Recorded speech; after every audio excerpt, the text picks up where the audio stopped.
Hello, everyone. We're here with the challenge, episode 8, I believe. Last time we had, what is it? Amber and Chauncey going up against Veronica and Darrell. And Veronica, I mean, yes, Veronica and Darrell end up losing and they went home. Uh, uh, I don't care if they went. I would rather Darrell stay, but Veronica, enough. So now Amber is all pumped and she's out for revenge and all. It's like you're trash at this game. It, no one feels threatened by you. The only reason Nelson probably put them in was because, well, they're not really a threat to come back and go after them in any way, because they would have to win to do that. So now Amber's all pumped. She's ready to talk shit and all this nonsense. Nelson is getting close with what was that chick's name?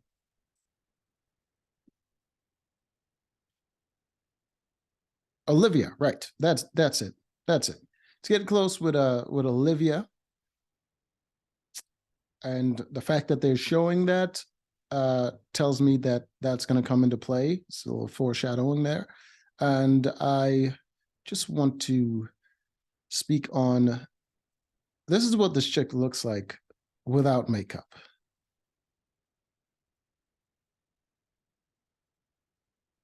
Like an old crone, and it's disturbing. Uh, how? I mean, no wonder she cakes on the makeup, because this is a tragedy for someone to look like that. She's got to be in her early 20s, but oh, Lord God, that is just unsightly. But that's what Nelson's into, apparently. Lord, she looks like a bruised fruit. It's anyways, they showing that, and they also show Nelson having a conversation with Fessy, because in a prior season, Fessy had put in Nelson for elimination, and he voted himself in to go against Nelson and then eliminate him before the final. And Fessy didn't even end up winning the final, so it was just a waste, and that kind of soured their relationship quite a bit. And there was a whole conversation of whether or not Nelson's going to come back for revenge. So I'm assuming that's going to come into play as well. So 2 foreshadowing events involving Nelson. We can safely say that Nelson is somehow going to play a role in the elimination for this episode. All right. And it was also Banana's 48th birthday, but whatever. I don't think that matters. So here is the daily challenge that they have to complete. They have to run across a series of cars that are going to be driving. All right, show you an image. All right. So one person, as you can see the harness there, is going to start in the back here on this is the back car. Then you have to jump from car to car all the way. There's going to be 4 cars in a row, and their partner is going to be on the last car, and they're going to be giving them these little keys here. Give them a key, so they have to run back and forth and get 4 keys, put it in there, and then on the back here is a lever. They have to pull that lever in order to win. All right. So it's a little bit of a balance and speed game. Horatio messed up a lot. He was doing good, but he fell quite a bit. But since they're on the harness, he didn't fall into the road and get crushed by the car, obviously. So he kind of swung around and completed the challenge. But that obviously going to slow him down quite a bit because of all that falling. And so safe to say they're not going to win. And then there was a couple of people that got disqualified. I think Casey and Kenny.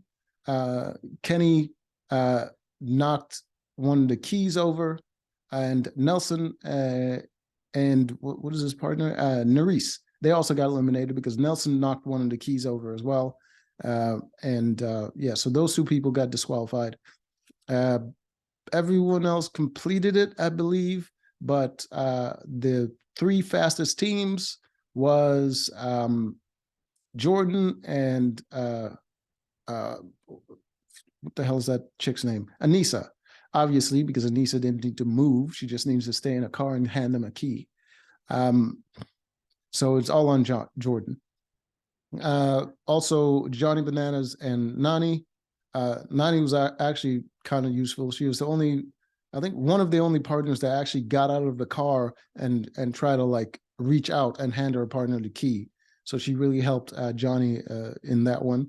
And I believe Jay and Michelle was also one of the fastest. So that's the three teams that was really fast in this challenge. But the ultimate winner was Jordan and Anissa. So they now have the power. All right. So obviously they're going to choose to put Jay and Michelle in elimination because those guys, after every win that they've had, thrown in Jordan and Anissa. So vengeance and all that. All right. I didn't know how Nelson came into play at that point, but hey, they eventually chose the teams that they're going to send in. All right. And you can see it here. They chose, get this off my screen. All right. They chose Michelle and Jay, as you can see right here.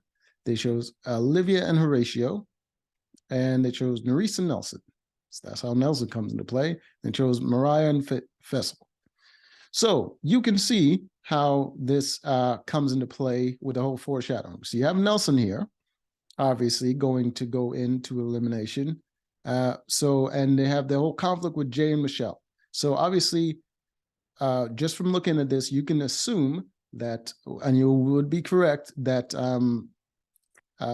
Jordan and Anissa chose Jay and Michelle to go directly into the challenge, which means these three teams had to choose a safe dagger. So the only way the conflict is going to come into play is if Nelson wins the safe dagger and he has to choose another team to keep safe. So he's having a relationship with Olivia, which was foreshadowed, and he had a whole conflict with Fessel, where he's has to decide whether or not to get payback or to forgive and forget, and they continue with their friendship. All right, so in the end, he chose to keep Fessel safe, and Olivia and Horatio end up going to the elimination. Well, I can say one thing for Nelson: he does not simp, and can at least give him that. Okay, but good thing he didn't do that, because I don't. Was it Fessel and Mariah? Yeah, I don't think Mariah is very bright, considering the challenge, and it's not a direct physical competition, so Fessel would be useless. So they would have probably ended up going home. So it was a good choice. So in the challenge, in the elimination, they had to, okay, let me get a good image of it. I guess I can't get a good image of it. So they're basically in some kind of wheel. All right. So it's a two-sided wheel. One partner is on one side, moving the wheel. The other partner is strapped on the other side of the wheel. On the side, the person that's strapped, they have puzzles that they have to assemble. So the puzzle is basically a bunch of blocks with varying sizes. All right. And there's 4 different stations. They have to get these blocks, right, and assemble it all in a pyramid shape, but they can't move the small piece. They can't put the large pieces on top of the smaller pieces. So they can only put a big piece and then a small piece. So you have to go from one end and then assemble the pyramid all the way at the beginning. All right, while moving the pieces in the correct order. So that's basically it. It was not a very close challenge because there's some cheating involved.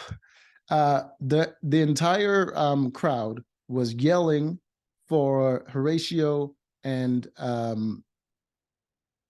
Olivia. So basically, the only person that the only group that can hear directions are Horatio and Olivia. And because they were yelling so loud, Jay and Michelle couldn't hear each other. So they couldn't communicate, being on opposite sides of this tire, of this wheel. And they were just kind of stumbling around blind, essentially, and they ended up losing. So they went home, which is sad. They're a pretty good team, but Olivia and Horatio are also a good team. I hate that one of them had to go, but hey, thing is, you know. As much as I like Jordan, I would rather him, in the whole conflict between him and Jay, I would rather him go because of his partner. And I think Jay and Michelle is just a better team all around as far as competition goes. And Jordan's just kind of handicapped at the moment, and he's just not running on all cylinders. So I'd rather him go, but this is just how it turned out. So until next time, see you.